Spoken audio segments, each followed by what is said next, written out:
Sir আমাদের অবস্থা খুবই খারাপ, এখানে ড্রোন অ্যাটাক হয়েছে। আমাদের নতুন সংসার, অনেক স্বপ্ন ছিল, সব স্বপ্ন ভেঙে গেল।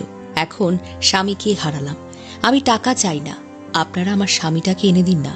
কান্নাজড়িত কণ্ঠে কথাগুলো বলছিলেন সুদানে জাতিসংঘ শান্তিরক্ষা মিশনের হামলায় নিহত বাংলাদেশি শান্তিরক্ষী মোহাম্মদ সবুজ মিয়ার স্ত্রী নিপুণ আক্তার। সবুজ মিয়ার বাড়ি গাইবান্ধার পলাশবাড়ি উপজেলার ছোট্ট ভগবানপুর গ্রামে। ছোট ছেলে তিনি, একমাত্র ভাই বোন, এক বোন আরিফিন বেগম। ১.৫ বছর আগে নতুন সংসার শুরু করেছিলেন নাওগাঁয়। মাত্র ২ বছর বয়সে বাবাকে হারান সবুজ। দরিদ্র পরিবারের সন্তান সবুজকে অভাব অনটনের সঙ্গে সংগ্রাম করে বড় হতে হয়েছে। সবুজের মৃত্যুর খবরে তার মা সকিনা বেগম ও তার স্ত্রী নূপুর আক্তার বারবার জ্ঞান হারিয়ে ফেলছেন। স্ত্রী নূপুর আক্তার কান্নাজড়িত কণ্ঠে বলেন, সুদানে যাওয়ার পর গত শনিবার বিকেলে কয়েক মিনিটের জন্য আমার ওর সঙ্গে কথা হয়েছিল। এরপর রাত ১২টার দিকে হঠাৎ খবর পাই ও আমাদের মাঝে আর নেই।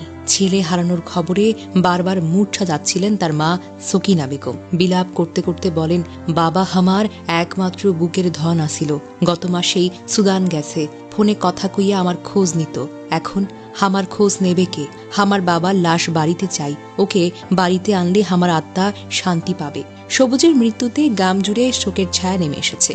ওই গ্রামের আমিনুল ইসলাম জানান, সবুজ ছিলেন অত্যন্ত ভদ্র, অত্যন্ত পরিশ্রমী একজন যুবক। মা ও স্ত্রীকে নিয়ে চলছিল ছোট্ট সংসার। পরিবারের একমাত্র উপার্জনক্ষম ব্যক্তি ছিলেন তিনি। তার মৃত্যুর ফলে পরিবারটি এখন নিঃস্ব হয়ে গেছে। ২০১০ সালে তিনি বাংলাদেশ সেনাবাহিনীতে যোগদান করেন। গত ৭ই নভেম্বর সুদানের আবে এলাকায় জাতিসংঘ শান্তিরক্ষা মিশনের দায়িত্ব গ্রহণ করেন। গতকাল শনিবার স্থানীয় সময় সকাল ৩টা ৪০ থেকে ৩টা ৫০। এই পর্যন্ত সুদানের আবে এলাকায় জাতিসংঘ শান্তিরক্ষা মিশনের আওতাধীন কাদুগুলি লজিস্টিক বেসে আক্রমণ চালায় এক বিচ্ছিন্নতাবাদী সশস্ত্র গোষ্ঠী। তারা ড্রোন হামলার মাধ্যমে লক্ষ্যভেদ করে। হামলায় ৬ জন বাংলাদেশি শান্তিরক্ষী শহীদ হয়েছেন এবং ৮ জন আহত হয়েছেন। নিহতদের মধ্যে ছিলেন লন্ড্রি কর্মচারী মোহাম্মদ সবুজ মিয়া, যিনি দিন রাত কড়াকড়ি ও ঝুঁকি নিয়ে শান্তিরক্ষা মিশনে দায়িত্ব পালন করেছেন। এই হামলা ড্রোনের মাধ্যমে চালানো হয়েছিল, যা একটি পরিকল্পিত এবং সুনির্দিষ্ট লক্ষ্যভেদী আক্রমণ। সুদানের আবে এলাকায় বিচ্ছিন্নতাবাদী সশস্ত্র গোষ্ঠীর উপস্থিতি দীর্ঘদিনের, যেখানে জাতিসংঘ শান্তিরক্ষা মিশনের নিরাপত্তা প্রায়শই ঝুঁকির ভেতরে থাকে। শহীদ সবুজ মিয়া ছাড়াও হামলায় আরও ৫ জন বাংলাদেশি শান্তিরক্ষী প্রাণ হারান এবং ৮ জন আহত হন, যারা বর্তমানে চিকিৎসাধীন।